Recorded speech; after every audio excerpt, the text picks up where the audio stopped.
I almost have trouble staying still when I'm listening because I want to move around. It's not anything any of you really want to see, so. No, not at all. So what I just tell you, this is the kind of music that I grew up listening to. But the reality was that I spent much of my growing up time outside of the walls of the church. We attended Mass in the Catholic Church occasionally. We read Bible stories at home. But more often than not, my parents, who were hippies at the time, just taught and tried to model what it means to live values of love and harmony and equality. My parents were hippies. My mom wore mini skirts, carried peace signs. My dad still carries a photo of her in his wallet of a skirt that's way too short, with her understanding underneath a larger-than-life peace sign. My parents are in their 60s. My uncles were just coming back from wars in Asia in a time much like today, telling stories about difficulty, about what they had seen, and wondering if there was anything meaningful to what they had done.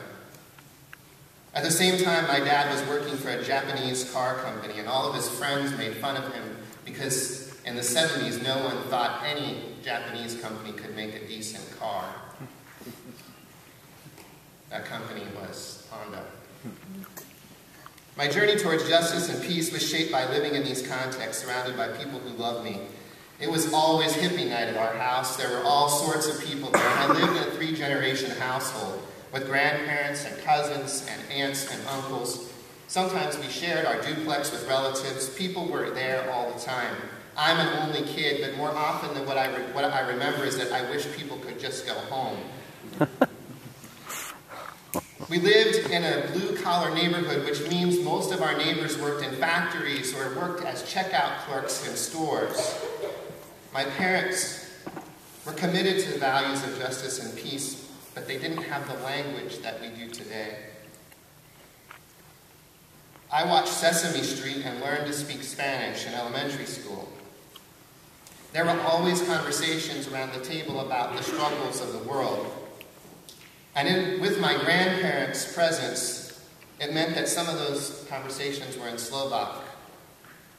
And my grandpa would mutter things in other languages, try to teach me a little bit of learning languages from Europe.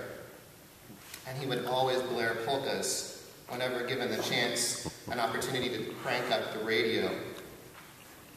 Dinner conversations were over pierogies and pasta and interspersed with different languages. My mom and dad talked about going to Canada to escape the military draft if my dad was conscripted into service.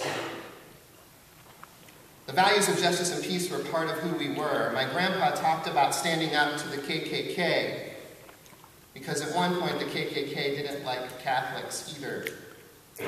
He was a union organizer. My mom was a union member who worked at a factory.